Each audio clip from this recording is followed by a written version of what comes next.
அனைவருக்கும் வணக்கம். என் லைஃப்ல இந்த மாதிரி ஒரு பெயின்ஃபுல்லான ஒரு சிச்சுவேஷன் நான் ஃபேஸ் பண்ணது கிடையாது. சொன்னாலும் ஏத்துக்குவாங்களா? இது சும்மா பப்ளிசிட்டியா பண்றேன்னு நினைப்பாங்களா? அந்த ஒரு சத்தியமா சொல்றேன், உங்க வீடியோ ஸ்டார்டிங்ல இருந்து எண்ட் வரைக்கும் பாக்குறேன். மூஞ்சிக்கு நேரம் துப்புனா கூட அதை தொடச்சு போட்டு அடுத்தது வாயில வடை சுடுறதா அரசியல்னு நான் நினைச்சிட்டு இருக்கேன். நீங்க பேசுற பேச்சே வந்து ரொம்ப டிசப்பாயின்மெண்டா இருக்கு சார். கரூர் சம்பவம் நடக்கிறதுக்கு முன்னாடி நீங்க போய் மக்கள் சந்திப்பு நடத்தும் போது ஒரு விஷயம் சொன்னீங்க. க்ளோஸ் மை ஹார்ட்னு சொல்லலாம். விஜய் சார், நான் உங்களை சின்ன வயசுல இருந்து ஃபாலோ பண்றேன். எல்லாருக்கும் வணக்கம். எனக்கு நேத்துல இருந்து எதுவுமே மண்டே ஓடலை. எனக்கு என்ன பிரச்சனைன்னு தெரியல. பெர்சனலாக நிறைய பிரச்சனை இருக்கு. இருந்தாலும் வந்து நம்ம ஊர்ல நடக்கிறதெல்லாம் பார்க்கும்போது எனக்கு வந்து ரொம்ப கஷ்டமா இருக்கு. ஃபர்ஸ்ட் ஆஃப் ஆல் வந்து நம்ம கரூர் சம்பவத்தில் இறந்து போன எல்லா மக்களுக்கும் என்னோட ஆழ்ந்த அனுதாபங்கள், கண்டலன்ஸ். ஹாஸ்பிட்டலில் இருக்கிறவங்க எல்லாருமே நல்லபடியாக குணமடைஞ்சு அவங்கவுங்க வீட்டுக்கு போய் சேரணும். அப்புறம் வந்து இன்னொரு முக்கியமான விஷயம், இது யாரையுமே புண்படுத்துறதுக்காகவோ குறை சொல்றதுக்காகவோ செய்கிற வீடியோ இல்லை. ஆனால் வந்து வெளியே சொல்லாமல் இருக்கவும் முடியல. இது எப்படி நம்ம சொன்னா அது சரியா வருமா என்னன்னே தெரியல. இருந்தாலும் சொல்ல வேண்டிய கட்டாயத்துக்கு தள்ளப்படுறோம். எப்படி சொல்லணும்னே தெரியல. நான் வந்து விஜய் சாரோட தீவிர ரசிகன். நான் பிறப்பால ஒரு மலையாளி. கேரளாவில் தான் நான் பிறந்தேன். இருந்தாலும் நான் வந்து ஃபாலோ பண்ணுறது வந்து கேட்குறதா இருந்தாலும், செய்கிறதா இருந்தாலும், பேசுகிறதா இருந்தாலும், எதுவாக இருந்தாலும் தமிழ் தான். எனக்கு ரொம்ப பிடிக்கும் தமிழ். சின்ன வயசுல இருந்தே நிறைய தமிழ் படம் தான் பார்க்கறது. விஜய் சாரை ரொம்ப ஃபாலோ பண்ணுவேன். யாருக்கிட்டேயுமே நான் வாக்குவாதம் பண்ண மாட்டேன் யாருக்காகவும். எல்லா படமும் பார்ப்பேன். ஆனால் க்ளோஸ் மை ஹார்ட்னு சொல்லலாம். விஜய் சார், நான் உங்களை சின்ன வயசுல இருந்து ஃபாலோ பண்ணுறேன். தலை படமும் பார்ப்பேன்.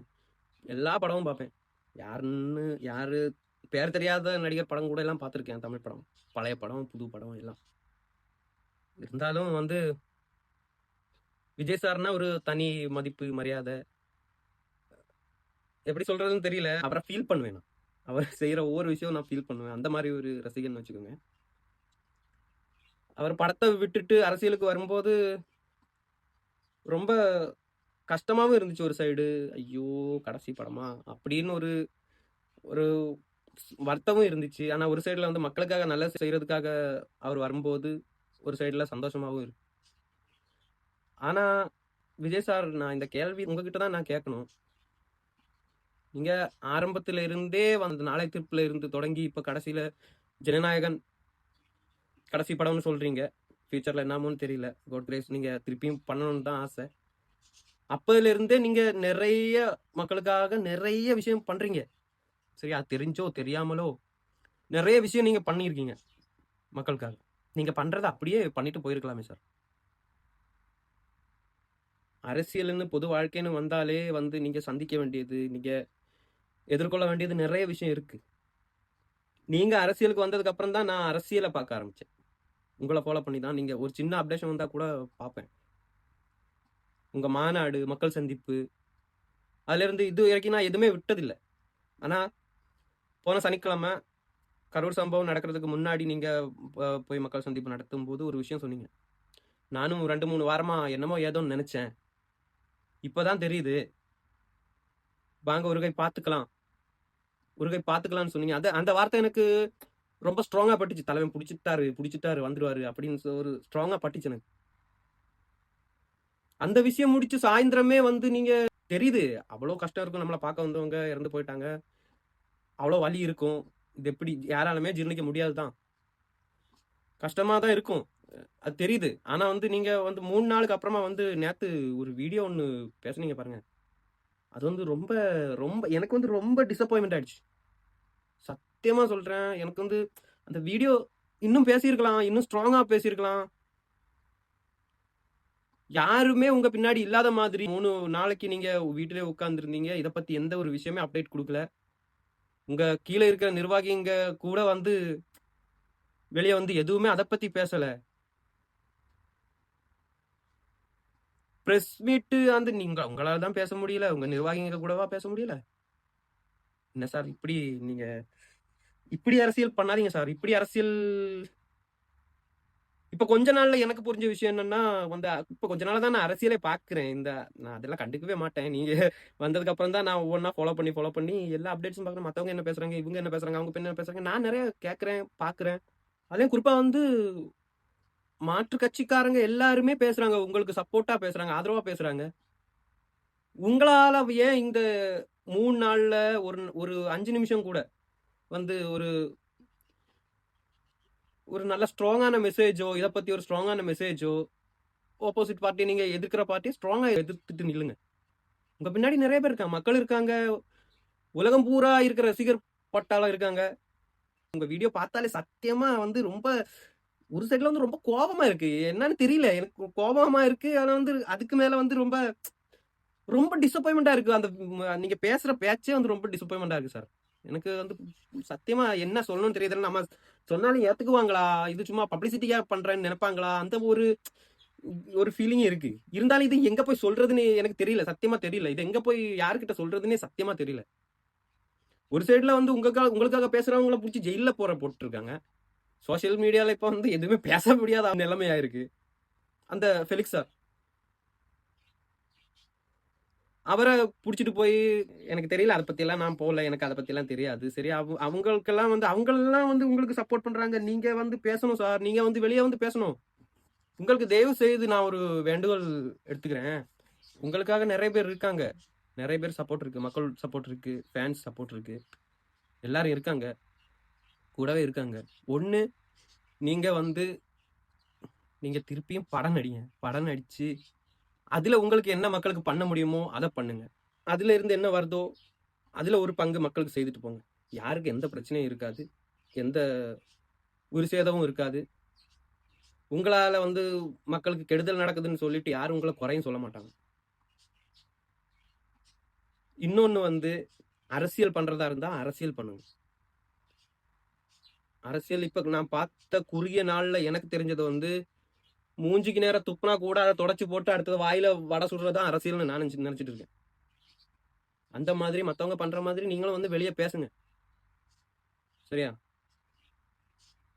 இல்லன்னா உங்க பேரு, புகழ் எல்லாமே விட்டுட்டு வந்து இது உங்களுக்கு தேவையா?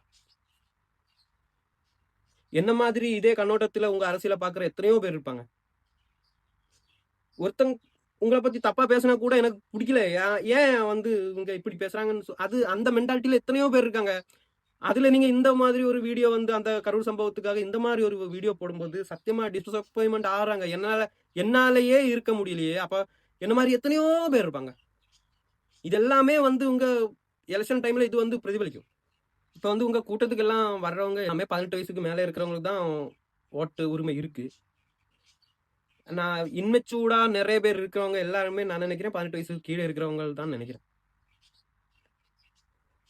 கரூர் சம்பவத்துல இறந்து போனது கூட குழந்தைங்க 16, 17 வயசு, 15 வயசு அந்த மாதிரி குழந்தைங்க எல்லாம் 16 பேர் என்னமோ இறந்து போயிருக்காங்கன்னு சொல்றாங்க. அந்த ஒரு கவுண்டிங்லயே நீங்க எடுத்து பாருங்க. குழந்தைங்க, 18 வயசுக்கு கீழே உள்ளவங்க, லேடிஸுங்க, ஜென்ஸுங்க. அதுலயே எத்தனை பேர் உங்களுக்கு ஓட்டு போடுறவங்களா இருக்காங்க அந்த இறந்து போனதுலயே. அதுல ஒரு சின்ன கவுண்ட் எடுத்துட்டு பாருங்க.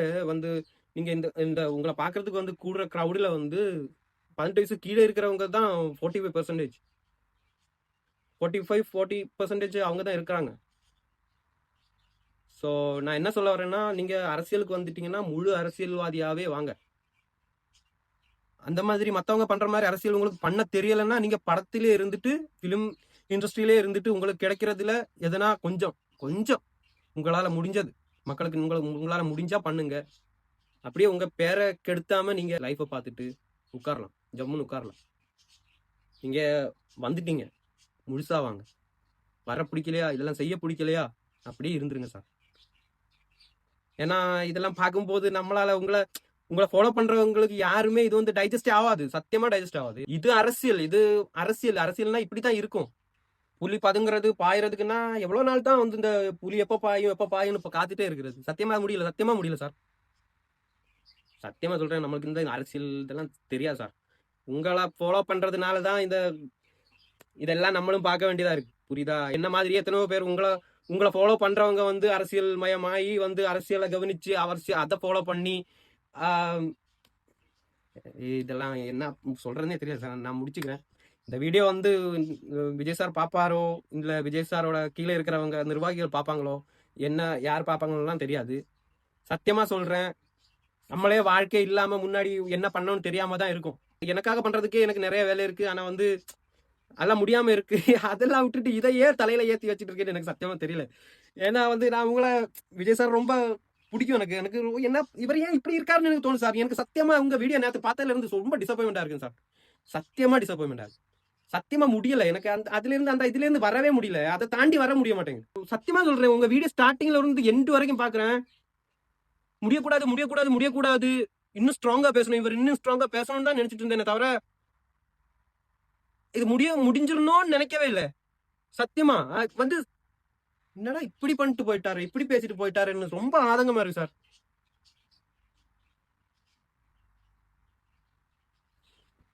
நன்றி.